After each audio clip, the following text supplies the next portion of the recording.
அண்மைச் செய்தி வத்தலகுண்டு அருகே பாலம் கட்டுமான பணிக்காக பாறைகளை வெடிவைத்து தகர்த்தபோது கோவில் மற்றும் வீடுகள் சேதமடைந்திருக்கிறது. இதனை நாம் அண்மைச் செய்தியாக பார்த்து வருகிறோம். பாறைகள் வெடிவைத்து தகர்த்தபோது கோவில் மற்றும் வீடுகள் சேதமடைந்திருப்பதாக அண்மை தகவல் கிடைத்திருக்கிறது. வெடிவைப்பதால் கர்ப்பிணி பெண்கள், முதியவர்கள், இருதய நோயாளிகள், குழந்தைகள் அச்சமடையக்கூடிய நிலை ஏற்பட்டுள்ளது. பாறைகள் வெடிவைத்து தகர்த்தபோது கோவில் மற்றும் வீடுகள் சேதமடைந்திருப்பதாக தகவல் வெளியாகியிருக்கிறது. சேதமடைந்த கோவிலை கட்டித்தர அரசு உரிய நடவடிக்கை எடுக்க வேண்டும் என பொதுமக்கள் கோரிக்கை வைத்துள்ளனர். பாறைகள் வெடிவைத்து தகர்த்தபோது கோவில் மற்றும் வீடுகள் சேதமடைந்திருப்பதாக தகவல் வெளியாகியிருக்கிறது. இதுபற்றிய கூடுதல் விவரங்களோடு இணைகிறார் எமது திண்டுக்கல் செய்தியாளர் செல்வகுமார். அவரிடம் விவரங்களை கேட்டு பெறலாம். செல்வகுமார், இது தொடர்பான விரிவான விவரம் என்ன பதிவு பண்ணுங்க? வணக்கம் உமா. திண்டுக்கல் மாவட்டம் வத்தலகுண்டு அருகே குன்வாரன்கொட்டி ஊராட்சியில் கூட்டாட்டு ஐயம்பாளையம் உள்ளது. இங்கு சுமார் 80 ஆண்டுகள் பழமை வாய்ந்த மும்மத வழிபாடுகள் செய்யப்படும் கோடிமுக்தி ஸ்ரீ விநாயகர் கோயில் உள்ளது.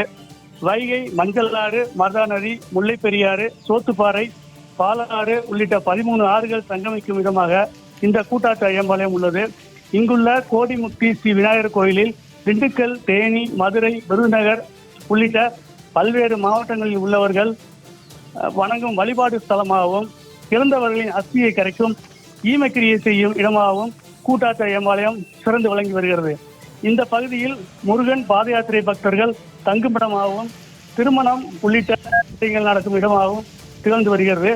இந்த கோயிலில் இந்து, கிறிஸ்தவர், முஸ்லீம் உள்ளிட்ட மும்மத மக்கள் வழிபாடும் கோயில் விளங்கி வருகிறது.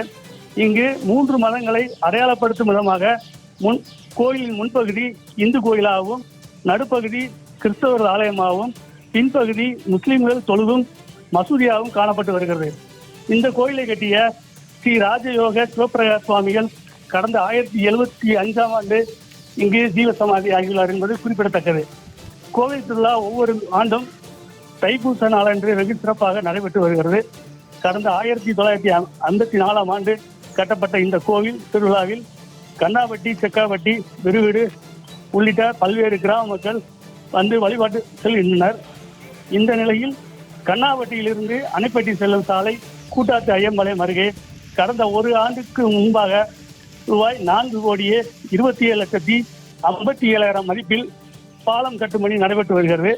இந்த பாலங்கள் கட்டும் பணியின் போது அந்த பகுதியில் பாறைகள் இருப்பதால் ரிக்கிங் மூலம் துளைமைத்து பில்லர் எழுப்பி பாலம் கட்டாமல் பொதுமக்களுக்கு அச்சுறுத்தும் வகையில் அளவுக்கு அதிகமாக வெடிவைத்து பாறைகளை உடைத்து பாலம் கட்டி வருகின்றனர்.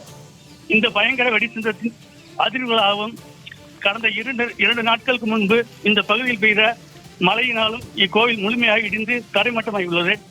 மேலும் பாலம் கட்டும் பணியின் போது வெடி வைத்ததால் பெரும்பாலான வீடுகள் சேதமடைந்ததாக கூறப்படுகிறது. வெடிவெடிப்பதால் கர்ப்பிணி பெண்கள், முதியவர்கள், இருதய நோயாளிகள், குழந்தைகள் பெரும் அச்சத்தில் உள்ளனர். இந்த நிலையில் கோயிலில் பக்தர்கள் பாலம் கட்டும் பணியின் போது இடிந்து விழுந்த சேதமடைந்த கோயிலை இந்து அறநிலையத்துறையினர் கட்டிக் கொடுக்க வேண்டும் என இந்த பகுதி மக்கள் கோரிக்கை விடுத்துள்ளனர். உமா, உங்களுடைய விரிவான விவரங்களுக்கு நன்றி செல்வகுமார்.